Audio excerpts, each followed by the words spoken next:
聽我講，真正強大嘅人都會走過一個冇人睇得明嘅沉默期。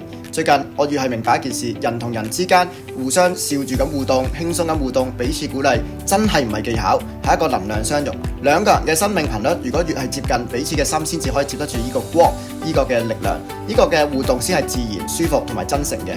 喺呢個創業家嘅聚會裏邊，有人問我一句話：點樣係吸引到比你強嘅人一齊去做嘢呢？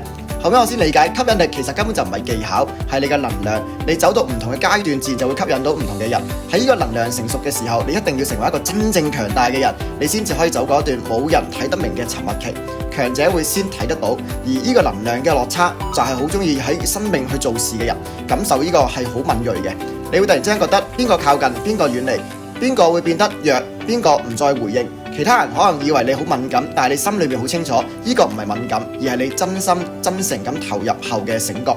你唔係將客戶同營收當係一個數字，你將每一個人靠近你嘅當成喺生命裏面嘅交流。你付出係真心，所以你感受永遠都係真實嘅。越強嘅人越容易去吸引弱者，因為你俾得多，俾得快，俾得自然，但係唔係每一個人都可以跟得上你嘅節奏同速度。你開始就會見到有人留喺你身邊，有人會俾你照亮，唔係因為佢本身會發光啊，而係有人係所以走，係因為你喺前邊去堆砌住佢，去推住佢行。你一停落嚟，佢就喐唔到。久而久之，呢度就分咗兩個人啦，一個就係需要你嘅人，一個就係同你一齊推動嘅人。殘酷嘅事實裏邊就係有80%嘅人都係第一種。當你越穩，宇宙就當你去一齊清場。繼續支持我哋泰加奶，我哋同貧共振嘅一齊講好愛同環保嘅故事。